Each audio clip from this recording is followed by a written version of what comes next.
Hey, y'all. Welcome in. Yeah, thank you for taking the time. Um, can we get started? Are y'all cool with that? Everybody have what they need? Okay, let's do it. I'm going to start off by introducing my really good friend here to my right. Man, I'm going to read your bio word for word. I'm not going to add any ad libs because I'll get emotional. This is Amarie Gipson. She's a Houston born writer, editor, and founder of The Reading Room, an independent reference library anchored by a collection of more than 800 books on Black visual art, culture, and history. The Reading Room hosts free public programs from saloons to film screenings and educational workshops, all designed to promote literacy, cultural enrichment, and critical thinking. Gipson has held curatorial positions at various art institutions, including the Studio Museum in Harlem, the Art Institute of Chicago, and the Museum of Fine Arts Houston, and we're happy to have her back in Houston. Her writing has been independently published in Arts Black, Art Forum, Art News, Burnaway, Essence, Oxford American, and many others. She has also served as the arts and culture editor for Houstonia and was the first Houston editor at large for Burnaway, an Atlanta-based publication that focuses on art criticism in the US, South, and the Caribbean. In 2024, she was awarded AICA USA's Irving Sandler Award for New Voices in Art Criticism. Gipson is currently working on her debut collection of essays on Black contemporary artists from Texas. Wow. It's different reading it. I see you and I experience you, but wow. Amazing. Abundant. Thank you, Mo. I feel very similarly, and I'm going to introduce Mo, my very, very good friend. We're so happy to be here. Thank you all for coming out this Saturday morning to join us to think about Satchel's exhibition. Mo Nikole is a Houston-based Black lesbian sonic curator and archivist who's dedicated to amplifying Black voices, stories, and legacies. Through her intentional, undiluted focus, Mo creates spaces where Blackness is remembered, celebrated, and preserved through Black Woman Music, which is a living archive dedicated to listening to the voices of Black women in music, and Black People Church, a fellowship space honoring the Southern Black aesthetic through sound and community programming. Mo is also a very talented writer, researcher, scholar, and a lighthouse in my life. I'm happy to be here with you. Thank you. That's so sweet. So unfortunately, Satchel couldn't make it. She had some extreme travel delays and has been trying to get to Houston for the past 48 hours, and is on her way to Japan in the next 24 hours. And so she sends her love to Sharonda, the whole HFTC team, CAM team, and everybody that's here today. I'm going to read a snapshot of what the exhibition is about. I'm assuming everybody in here has seen it or spent time with it. Hopefully, the space is open after we conclude our program so that you can walk through and see it. And I think the dates have gotten extended, so we have a little bit more time to live with the exhibition. Where we find ourselves is a multidisciplinary investigation into memory, place, and Black perception across generations, centering the historic neighborhood of Freedmanstown in Houston. Through photography, film, architectural modeling, and installation, artist Satchel Lee brings a forensic intimacy to the project, placing the South, and specifically Freedmanstown, under a microscope. Lee reveals the physical remnants of a once self-sustaining Black community founded by formerly enslaved people and the brilliance embedded in its spatial and spiritual architecture. So shout out to Satchel for bringing us here. Hey, Satchel. Hey, She's Satchel. going to be watching We can't wait to see you again. Thank you for having us. And this is obviously we're surrounded, so her spirit is very much with us. Yes. And we've saved her a seat in the front, too. Yes. So she's with us. Today, our intention is to reflect on some of the themes in the exhibition from both a sonic and a literary lens. Mo has prepared a soundscape for us, a listening experience. So you'll see an eye mask in your chair that is intended to give us a more immersive experience. So when we start to listen, we ask that if you're able and willing to cover your eyes and really allow yourself to be present in the sound. Afterwards, I'm going to read a short essay that I've written that's inspired by home. And then we're going to talk about both of our processes. At the very end, we'd like to open up to hear from the very curated selection of people who are in the room, who've been invited to weigh in, because we want to hear your voices too. So we'll pass the mic around for any reflections, questions, and meditations on what is presented today. Is that okay? Y'all down with that? Fantastic. Does everybody have a mask in their chair? Okay, cool. Yes, to Amarie's point, it's an exercise on active listening. And it's actually something that while I was working on this project, I had to close my eyes because when dealing with this preservation work, there's so much that we don't see and it can be hard to remember, but yet through listening, we can still be preserving and we can be memory workers. So yes, thank y'all for participating. I'll load it up and we'll get started with the sonic experience, which is about 13 minutes. Cool. Y'all better know I love Mo because I put on makeup today. And I'm smushing my lashes underneath this mask. I love you, Mo. That was done to us in the houses. Nobody never said too much about that, and nothing was done. But let something be burned, by a black man. And then, my God, as we know, this country was built on the black backs of black people across this country. And if we don't have it, you ain't gonna have it either, because we gonna tear it up. That's what they saying. And people ought to understand that. I don't see why they don't understand it. They know what they've done to us. All across this country, they know what they've done to us. This country is desperately sick, and man is on the critical list. I really don't know where we go from here.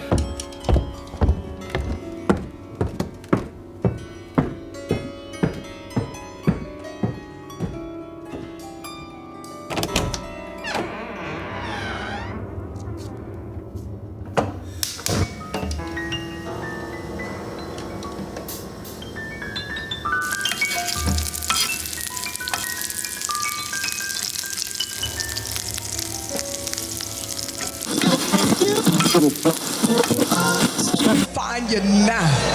Hallelujah. Wonderful Savior. None like you. None like you. None like you.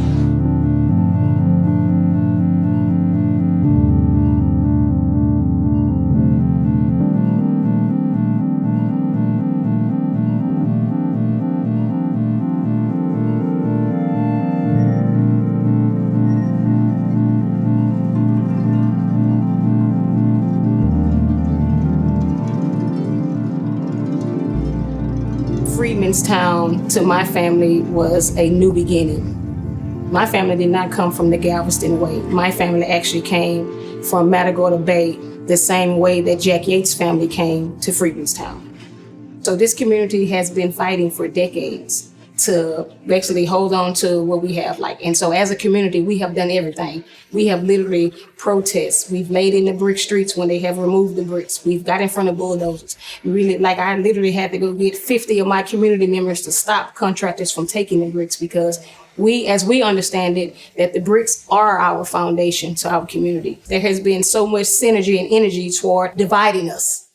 And so what can we do to get together?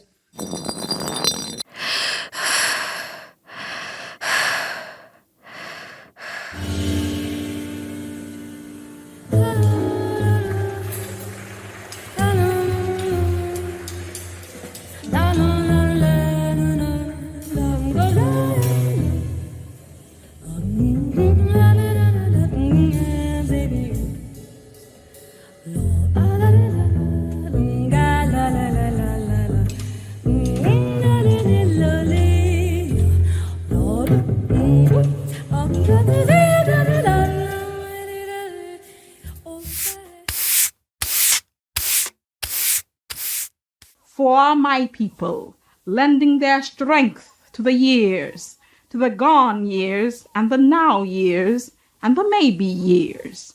Washing, ironing, cooking, scrubbing, sewing, mending, hoeing, plowing, digging, planting, pruning, patching, dragging along, never gaining, never reaping, never knowing, and never understanding.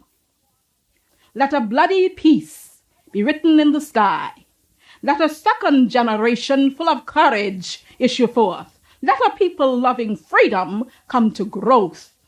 Let a beauty full of healing and the strength of final clenching be the pulsing in our spirits and our blood. Let a race of men now rise and take control.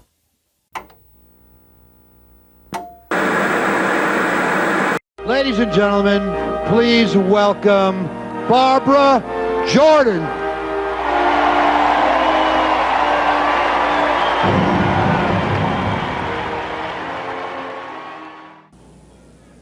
There appears to be a general apprehension in the country about the future.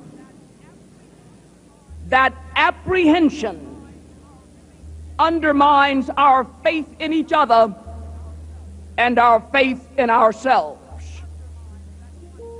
Undermines that confidence.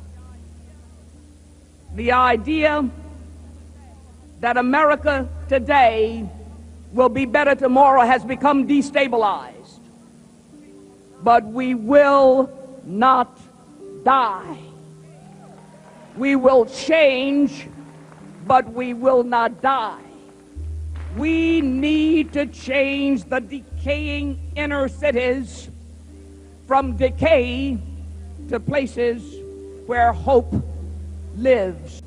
But I want you to listen to the way I have entitled my remarks. Change from what to what? From what to what? As we undergo that change, we must be prepared to answer Rodney King's haunting question. Can we all get along? Can we all get along? I say we answer that question with a resounding yes. Yes. Yes.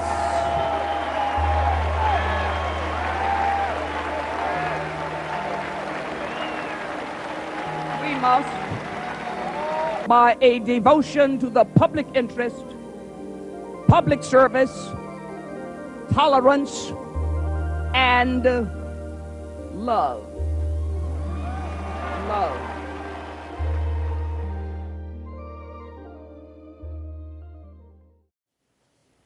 Ain't gonna let nobody turn me round, turn me round, turn me round. Ain't gonna let nobody turn me round. I'm gonna keep on walking, Lord, keep on talking, Lord, marching to the freedom land.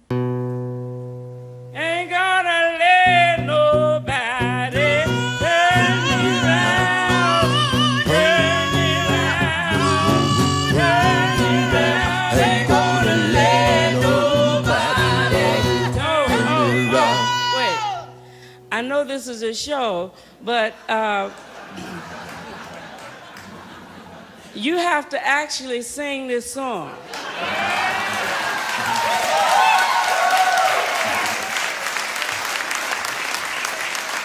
You can never tell when you might need it.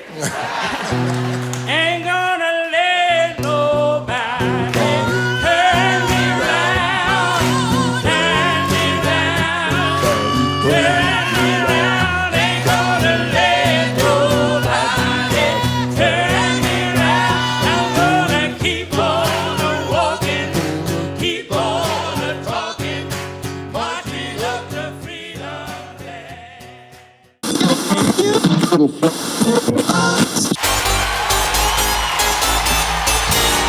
Here's my living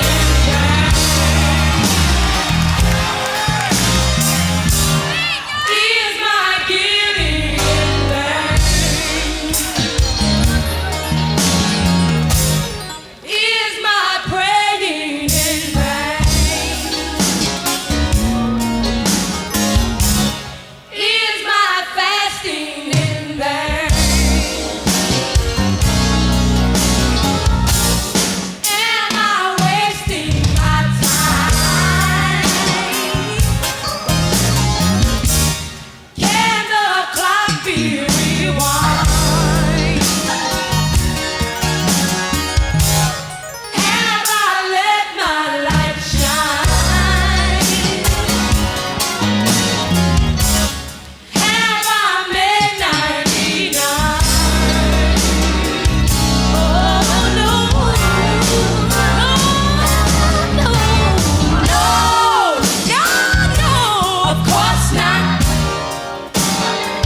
tell you what freedom is to me. No fear.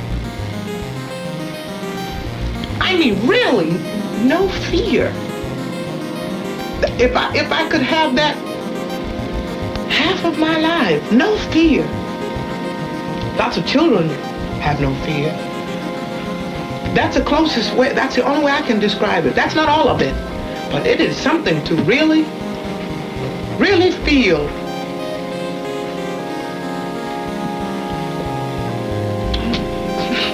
Have you like, I've noticed. Like a new way of seeing. Like a new way of seeing something.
And we are still here.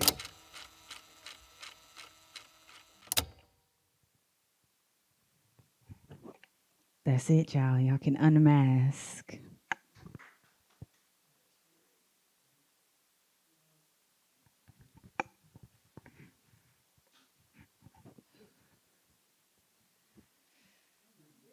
My heart is beating fast. I was not expecting that. I was getting a little emotional. Were you masked? I wasn't. I had my eyes closed so I can do a little bit of the controlling, but I had my eyes closed when I wasn't, peppering with that. Yeah. I felt like I left here, Mm-hmm. and I know that was the intent and purpose Yes. of covering up. How do you feel sharing that? I'm really shaky. I feel really shaky and emotional, which is I wasn't really expecting, because obviously I've heard this so much, but I think the domestic sounds of the frying pan, the walking, the breathing, the holding your breath and then exhaling, I think this is maybe the first time that I exhaled with what I'm listening to. And it feels like I've been holding my breath for years. So it's making me a little emotional. Yeah. Thank you for making this, and thank you for sharing it with us here. I have so many questions, and I'm wondering, should I ask them or should I read? What would you prefer? Read. Read? Let me get my spirit together. Okay. I'm not going to put you on the spot yet. Yes. Wow. I really do feel like I left here. I felt the same way when I first heard it. Mm-hmm. It felt like it went by so quickly. Yes, you said that. That was the feedback. Yeah. Yeah. And I think I settled into being present in the sound. Mm-hmm. And it was so beautifully mastered that I was just kind of flowing with wherever you were taking me. Yeah. Thank you for surrendering in that way and trusting, because it's so easy to fidget around and move around and kind of wander your attention. Mm-hmm. And of course we can kind of close our eyes, right? But I think the mask itself kind of creates a different type of boundary. Mm-hmm. You know, I mean, for me, who's I'm anxiety driven, kind of ADHD a little bit, kind of always going off in my mind. Meditation can kind of be kind of scary. Yeah. So thank you for participating and for allowing yourself to settle in. And I'm eager to hear at the end when we open the floor to everyone else, just how masking yourself while listening impacted, if it did at all. So yes, thank you. So I'm going to read a short essay that I've written in response to the major themes in Satchel's exhibition and just Mo and I's time thinking alongside Satchel about Freedmen's Town, about ownership, about authority, sovereignty, power. And the essay is entitled, "This House is Mine." I've been dreaming about my childhood home. Some mornings I'd wake up in a panic, others with a hollow feeling of grief and frustration, sometimes even joy. The house had always been a place of contention for me, perhaps because of how far back in time the memories within its walls actually stretched, because of how many people in my family had come and gone, back and forth, in and out. Maybe it's because I spent my entire life fighting to get away from it, to find my home elsewhere, somewhere I felt seen. Perhaps it's because the house had always been there, a constant presence for me and everyone I love, our headquarters. Or maybe because one day it may no longer be. I was raised by my maternal grandparents. My grandfather grew up in a large sharecropping family on Choctaw land in Pelahatchie, Mississippi. My grandmother, a deep East Texan, moved with her family to Florida as a teenager to escape the threat of racial terror shortly after the locals threatened to harm her widowed mother. My grandparents met in Florida at a Christian summer camp conference in 1954. And after 2 years of long distance travels, letters, and Southern courtship, they married in the fall of 1956. I sat on the phone with my grandfather recently as he reflected on what drew them to Houston from Pelahatchie. The two of them had heard many stories of promise in Third Ward and Sunnyside, where Black people built businesses and had beautiful homes. They rode the second wave of the Great Migration, and in 1957, just 6 months after they got married, they packed up the rented one-bedroom in Pelahatchie and moved to Houston. My grandfather was 19, going on 20, and my grandmother was 4 years his senior. He was preceded and welcomed by his older brother, who had trailblazed the Gipson family's migration to the city and secured my grandfather a job at Blue Ribbon Packing Company. In 1964, 7 years after they arrived, my grandfather bought a house on Sydney Street. That year marked a pivotal moment in American history with the signing of the Civil Rights Act by then President Lyndon B. Johnson. Houston quickly began to remove its visible signs of segregation. When my grandparents moved to Sydney Street, there was only one other Black resident on the block, Mr. Smith. Everyone else was white. I wondered if he had felt welcome, if they had experienced any trouble or felt any tension. He tells me that while the neighbors were mostly polite, my grandfather was sure that they didn't actually care to dwell near Black people, evidenced solely by their immediate flight out of the area. The neighborhood continued to change. On the phone, my grandfather laughed as he remembered his excitement and what I imagine was his relief, finally having a home for his family after years of renting and moving around the Southeast Side. I thought about what it meant to not only be able to move more freely throughout a rapidly desegregating city, but also to make strides in one's own family history by owning a home and the land underneath it. How triumphant, how corrective it was to make that decision, and how admirable and immense the labor required it truly was. My mother, their only daughter, was a year old when they moved to Sydney Street. It was a single-story home with 2 bedrooms and a lofted area that they converted into a third for their growing family. The exterior has seen countless coats of paint blue, yellow, green. The front yard had a garden that grew my grandmother's flowers, my grandfather's greens and okra throughout the decades. He lined the backyard with sugarcane and a fig tree. After 8 years at Blue Ribbon and 3 years at a trucking company, he spent more than 20 laboring tirelessly on the waterfront as a longshoreman. At 6 in the morning, he traveled to the ship channel and filed into a large hall where hundreds of men lined up to be assigned to ships. He had worked there for 4 years before securing enough seniority to get better assignments. He and his coworkers were in no small way the heart of Houston's development, loading and unloading the goods that arrived in the liminal space between land and sea. But it was not without risk. He tells me about seeing his coworkers fall off of shipping containers into the bayou, the water reclaiming their battered bodies, how he watched a man drop dead on his break due to heart failure, and how another lost his head in an incident. It was no doubt dangerous work. He described how he'd have to rest himself before he could even muster the energy to take a shower and go to bed at night. At 55 years old, he finally retired, and today, 61 years since its purchase, the house still stands. The house on Sydney Street provided solace and refuge. It was the destination for my cousins before and after their night shifts, classes, doctor's appointments, or court dates. There, my grandmother raised her kids and others from the neighborhood, fed them, disciplined them, prayed over them. For me, the house was a source of shame. It was a physical reminder of everywhere that I wanted to go and how I felt like I could never get there. At some point in our conversation, I finally mustered up the courage to ask him, "Papa, why do you insist on staying in this house?" He knew what I implied when I asked him, so he paused and he said, "Because it's mine." For years, he had heard his children and grandchildren plead with him to move somewhere new, somewhere where the foundation wouldn't buckle beneath him or where the cool air came from the ceiling rather than through the window, somewhere the roof isn't being eaten away by rats, somewhere where possums and squirrels feel discouraged to curl up and die, sending the fragrance of their rotting flesh into the air.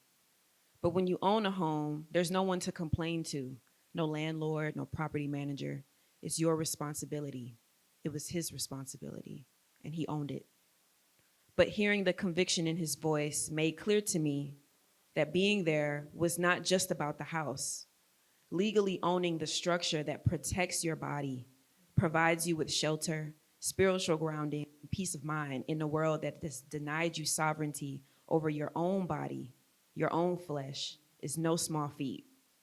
Despite its inevitable decay, the spirit of survival the house represents is far more significant than its physical state. It's far more significant than my shame. I realize now that those dreams that I was having were messages coming from the house itself, calling me back, urging me not to run away from all that it has endured, begging me to bear witness to its resilience. I realized that the house was a testimony to his labor, her labor, his sacrifice, their sacrifice, none of which has been made possible, of course, without my grandmother, who tended the house as best as she could before her health declined. She passed away last November, and the pleas for my grandfather to move almost immediately ceased. We knew he'd never leave a place where he felt closest to her. I began to ask myself, is the absence of this place in my tangible world enough to make me advocate for owning it myself, to take on the architecture of my family's trauma, of our family's joy, of our splintering? When I hear him reflect on his life, I think about all the ways our homes beckon us back to witness and remember, to confront the pain or disappointment that lives alongside the joy and the sacred protection that has carried me, you, and us through this life. That's it. That's all I wrote.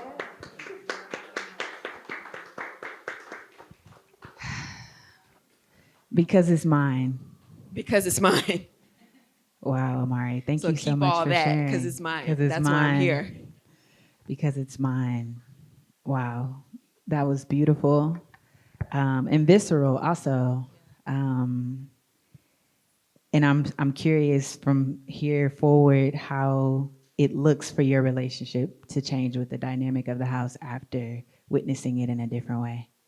And shout out to Papa. Shout out to Papa for being willing to answer all my little questions that I was asking him. I'm sure he was happy. He was so happy. Yeah, my granddaddy, when I asked him, he got a little gold tooth, his little crown, and he be cheesing from ear to ear when I ask him any type of question, just any type of curiosity and interest, and put it somehow in my work or the things that I'm doing. And so this is legacy. This is preservation. He's here, even though he's not physically here with us right now in the space, but able to tell his story through you, his granddaughter. So he's very proud. He Yeah. thinks I'm very smart, and he feels smart because of it. Which is perfect. he is very smart. I mean, He is. it's a proven concept.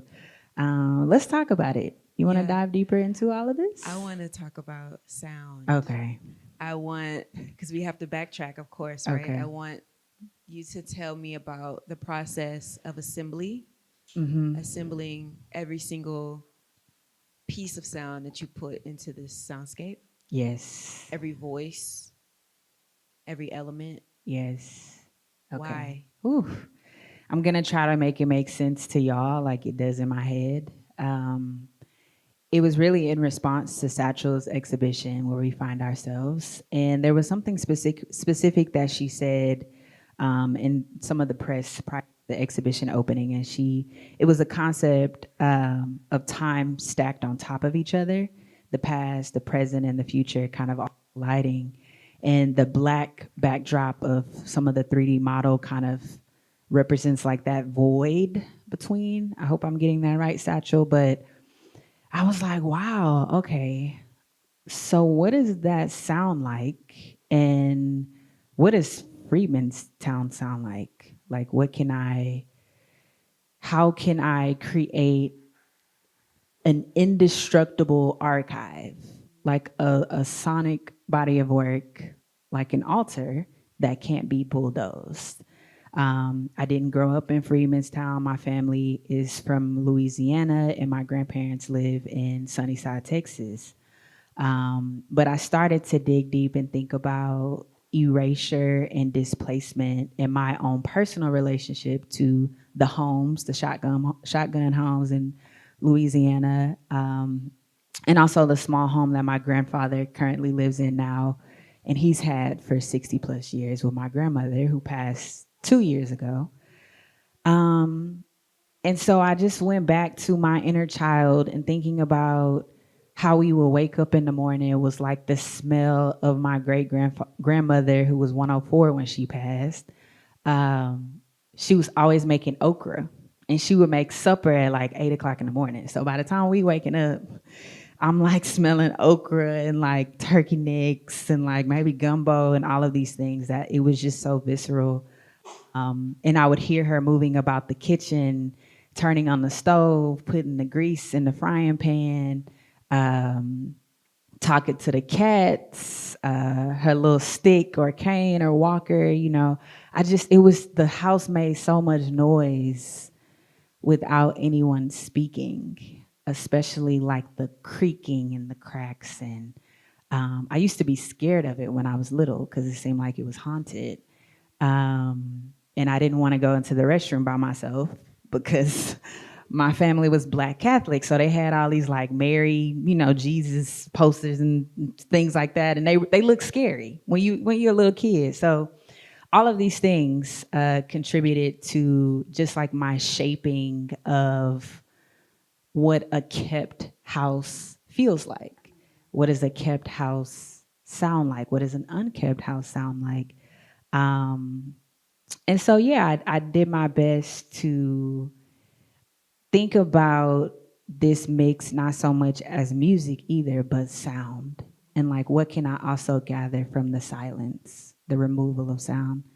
So I went deep into the archives. I first started looking into blues women of the Gulf Coast. So Sippy Wallace, Victoria Spivey, Barbara Lynn, Irma Thomas, Big Mama Thornton, the Barrett sisters, the Davis sisters. And I started piecing together this project that was almost 30 minutes. And it was just a lot of hooping and hollering and singing and lyrics and all of these things. And I was like, wow, this is not doing it. Like they're saying they're doing what they're supposed to do, but they're not doing what I need to do in terms of creating the house as a vessel for memory through sound. And so I went back, I started over, I scraped it all. And I also think it's important for me to note that I had this vision of creating this body of work in response to this exhibition. And y'all, I had no clue how I was gonna do it. Like, I didn't know the software, the tools, nothing. Like, in my past, I've done the DJing, the sonic curation, but what I was doing with this specific project, how I had the vision in my head, was going to require a type of production that I had no experience with. So imagine me pitching something to a museum and saying, like, I'm gonna do this thing, but I have never done this thing before. And I think in that, my ancestors and my spirit guides was like, trust the path, trust the vision, and possess anyhow praise. You may not know how this is going to actualize, but trust the anyhow praise and trust that we got you. And so, yeah, I went back into my research, and I just knew that the sound body itself was rooted in remembrance, resistance, grief, and joy. And so I just started to collect a bunch of sounds that I felt like could translate that sonically. And you took an excerpt from Satchel's film. I did. With Sharonda talking about Freedmen's Town. Yes. Why was it obviously important to pull directly from the exhibition source material? Yes, it was very important, and it was specifically important for me to revere Sharonda in this way because through my brother Mitch, I found out about Freedmen's Town. And I met Sharonda on one of the walking tours, and I just was blown away with like her passion and the way she spoke, in the way like it was like every molecule in her body was like devoted to this preservation work. And with this specific sound project, everything that you heard was only scored or composed by Black women as part of my Black Woman Music life's work. And so it was really important for me to start the story with Sharonda and in the story with Sharonda, because I was just so drawn to how passionate she was, and I had to have her in the mix. Mm-hmm. Another key part, there's so many key parts, first of all. But one of the things that resonated most with me was hearing Barbara Jordan's voice talk about the destabilized hope that we have in the nation. It felt so incredibly resonant right now.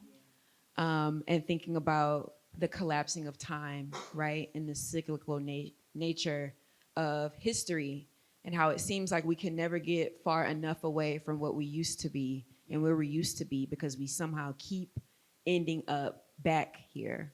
Yes.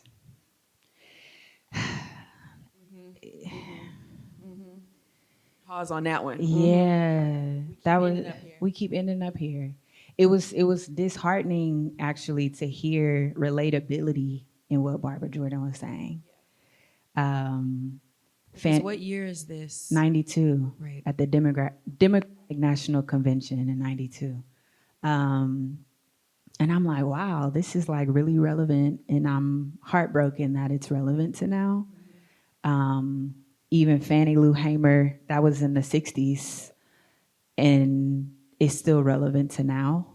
One of the tracks that I used was Bernice from Sweet Honey in the Rock, and this was in 2010 at the White House with President Obama, and she was singing, ain't gonna let nobody turn me around, ain't gonna let nobody turn me around. And I felt so much hope. And that was in 2010. And then to fast forward to now, and I'm finding relatability in Fannie Lou Hamer talking about, and Barb talking about the destabilization. It's like, wow, we went backwards in the midst of like going forwards.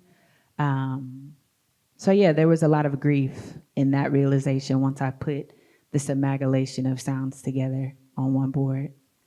I also feel deep gratitude to them for naming things that we're experiencing now. Yeah. As disheartening as it is to experience it, to live through it, to witness, we're not without support because of what they endured and the way that they articulated what was happening then. It gives us language for right now. Yes. And that holds me. It holds me. It does. And we don't have to reinvent the wheel, right? Like, I think a lot of this is like forecasting. And that's why I found the value in preservation work, because I don't need to start from scratch. I just need to remember. And that memory keeping helps me to go forward and to not feel so hopeless because, you know, what are we doing? So, yeah, I feel that same holding. And I just have a special affinity in this work for Black women in music and sound, because I grew up with the Black women being the memory keepers. They kept the house, they kept the faith, and I really admire that and carry it forward in my life. Yeah.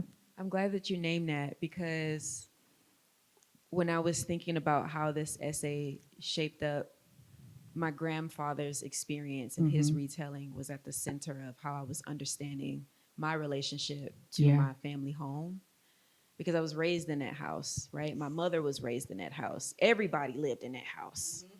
It was too many people in that house. That's why they got that. They got that house so everybody. everybody can be in that house. But everybody didn't need to be over there. Everybody can't really be in that house. Right. It's a safety thing, I think. But, I mean, on paper, it don't make sense. It's too many people in here. But I appreciate you saying to me, we're not actually on opposite ends of the spectrum with your centering of Black women and the forward nature, I suppose, of my grandfather's voice, because my grandmother was at home more than he was. Yes. And so the spirit of that house very much is her. Yes. And perhaps why he has such a closeness to it, beyond the legality of owning it, beyond the labor that he put into like saving money. He said he was paying $8 a month in rent in Pelahatchie. And that was difficult to do because he was only making $25 a week. And when he moved to Houston, their mortgage on the house was $73 a month. And he had no idea how they were going to make that happen. But he was determined and so grateful to finally be able to buy a home. Yes. Something that, I mean, is probably completely unfathomable to my great-grandfather. It wasn't set up like that. It wasn't never set up designed like that. Yeah. Right? Only a few generations removed from slavery. Owning a home. Yeah. You own the home. Yes. Like your name is on the paperwork. It's something I think we take for granted today. Absolutely. But the reason why I brought that up was because I'm thinking about my grandmother's spirit and the tending and mending that made that a place where everybody felt like they can come and take a nap in between shifts. Yeah. Or come and spend the night. Yeah. Or people coming to visit. This is where they landed on Sunday afternoon after everybody got let out of church. Yeah. Because the pots are already on the stove. It's ready. It's ready to eat. It's ready to be eaten. And, you know, one of the things that I, in the beginning of the sound mix, you kind of hear the pot, you know, you kind of hear the domestic sounds of keeping a house, and then it kind of fades out towards the end. And to me, that kind of represents the absence of the physical bodies, right? When we're thinking about the destruction and the erasure, the absence of the physical bodies are no longer in the house in a way, but the spirits are embedded in the wall. And they continue to live through the instrumentation, through the atmospheric sounds. It's eternal. When my grandmother was sick and they were transporting her and she was going into the hospice phase of things, she was so eager to come back to her house. And she was at the house. They were like, oh, you know, she'll probably have a couple days, couple weeks, whatever. She was at the house for maybe 20 minutes before she took her last breath. And I just remember her face. She seemed so satisfied being in her house versus her face when she was in the hospital. And I was like, wow, she really came over here so she could, you know, she could transition in her house. And that was very important. And so all of this has just shifted my perspective on ownership, like you said. It doesn't feel possible for me to own a home right now in this economy. Like, I think there's a part of me that just kind of block that out, and I'm like, okay, I'm okay with renting, and even though I'm not really okay with that. But this project, I think, just reshaped something in me. And I want to, more than anything, emphasize preservation of my lineage and my legacy, even if that's taking better care of my grandfather's house, taking care of the houses that are already built and have already seen. So, yeah. I think that's something that's been called to my attention as well. It's like, Yes. what would it mean if this place continues to come to me in my dreams? Like, there's this movie that I watched called Black Box. That sounds scary. It was not the best movie. Okay. There was a part of the movie, the reason why I'm thinking about this film is because it's a film about dreams. And there's a place that the main character continues to return to whenever he's dreaming. And it's like this psychic safety place. Don't go watch the film. But the reason why I'm thinking about it is because there's, in your dreams, I think, unless I'm the only one that's experiencing this, there is a place that we dream about over and over and over again, somewhere that we felt safest, or maybe the least safe, or it continues to come to us, and we cycle in and out of it. In different, I'm in different rooms in these dreams. Yeah. My grandmother is there, or they're not there, or maybe in my dream, part of the house is here, part of another house is there, and I continue to return to it, and I have wondered why for several months. The house has been calling you. It's been Did the house calling know me. you were doing this? I wonder if I don't know, perhaps, but I had just started to feel like it's somewhere that I should consider in possibility of owning or tending to in the same way. Maybe it's my turn to do that. Yeah. Because you say home ownership feels absolutely impossible and not a priority right now. Right. Of course. Imagine what it felt like then. I know. Absolutely impossible, because it literally was. Yeah. Until it was possible. Right, right.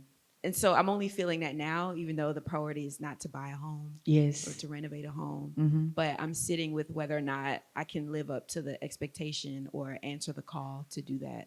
How much of that reoccurrence of the dream impacted your curatorial process or your process for research or approaching your essay? I couldn't ignore it anymore. And I finally had to just ask the question and find a way to ask the questions in a non-judgmental way.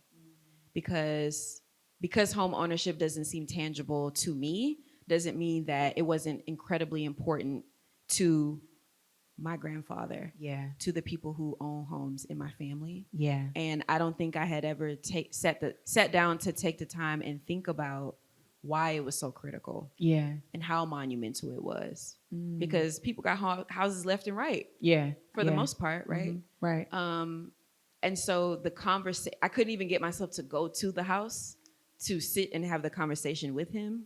Wow. Because I wanted to be able to listen and not feel distracted. Yes. And after having the conversation, I feel like being there, I can be a little bit more open, and I can really savor what's left of it, because I don't know if anybody feels the same way that I do or understands how my grandfather feels about the importance of the home. Because I think he is prepared to give it away, to say, just sell it after I'm gone, because he doesn't want it to be a point of conflict for people, because who's going to get it and who's going to take care of it? Right. He would rather sell it and know that his plan is being finalized than leave it in limbo. Yeah. And watch people kind of fight over it, I suppose. That's so, because the same thing happened with my great grandmother's home, and it just, as soon as she was gone, it was just like, it's gone. And no one really cared in the family it was a headache. It was a money guzzler, and no one really cared about how this house has raised and shaped us. In fact, there's a photo of my great grandmother, my grandmother, my aunt, her daughter, and then there's 5 generations on one porch before she passed. And it's like, wow, how do you just it'll always be her house to me. Even when we go back to, I see it, and I'm like, this is my mom's house, but she's not in there, but she's everywhere. Yeah. I want to know more about your process, though, like your approach. What you shared with me yesterday about talking to your grandfather, and just like how when you made the decision that he was going to be the centerpiece for this essay. I'm really curious about that. I think I leaned into him because it had always been easier to talk to him than it was to talk to my grandmother. And now that she's no longer here, I suppose that she's speaking through him in some ways because he has an increased tenderness and an extra level of patience and care. And he's more willing to be vulnerable than he used to be because he's a hard man. He's a very hard man. And I mean, getting him to be emotional about anything is unlikely. But I like to think that I bring that out of him as well. Um, talking to him, and sort of reading around his experience. He never named any of the trauma that he might have experienced, that I know he experienced in Mississippi, and the tension of growing up in a state like that. He never named that in '64, that's when the Civil Rights Act got signed. He never named that as a significant thing. He sort of, I think, was sort of moving through life as best as he could, wanting to treat people as best as he could, no matter what color or creed they were. But he was still very aware. He protected his neck no matter what. And so kind of reading between the lines in those experiences made me realize that they're probably very difficult to name. And it's my responsibility, I think, to fill in the gaps in that history, and build out that larger context. And so I just sat down, but like I usually do. It's been very difficult to write lately. And I want to give a special shout out to a writer who's from Houston, Texas. Her name is Sasha Bonet. She has completely changed the way that I think about writing. She just put out a book called The Water Bearers. It's her debut memoir, and it's about Black matriarchy. And she tells the story of her grandmother and her grandmother's home and her mother's home and her home. She's also a mother. And through the lens of her family's history, she tells the story, paints a portrait of American motherhood. And I started to think about that book in conjunction with the way that Satchel imagines Freedmen's Town story. It's singular and it's unique, but it's also an American story. Exactly.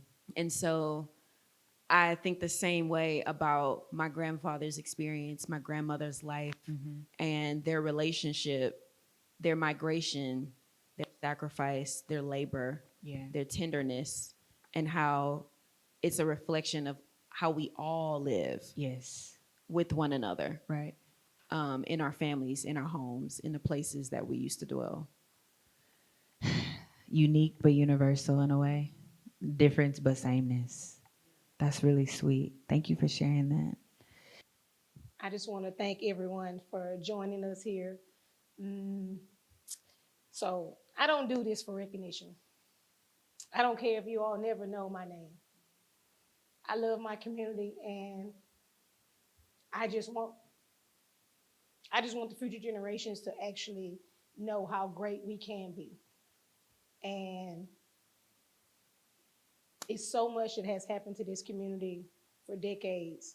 And the fact that we are still here, we are thriving, and I don't want to focus on what we lost because we have so much to build on in the future.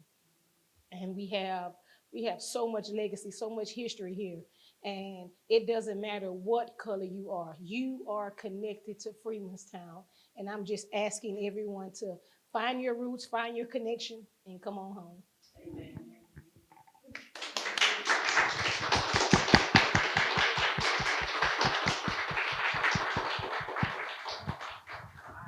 We want to extend deep thanks to Houston Freedmenstown Conservancy, the Contemporary Arts Museum team, Satchel, our dearest angel who brought us here, Mitch Stevenson, the curator of this exhibition, Who else we want to thank? My granny, my papa. I want to thank everybody. I This the want to roll shout out call. Yellowstone. I Yeah. want to shout out everybody. And for y'all also, And for everybody for taking time and being here. And man, thank the ancestors and the spirit guides, seen and unseen, known and unknown, for always keeping and believing in us. We got to believe in each other the way they believed in us, right? So thank y'all so much. Thank God you. bless. Have a wonderful Saturday.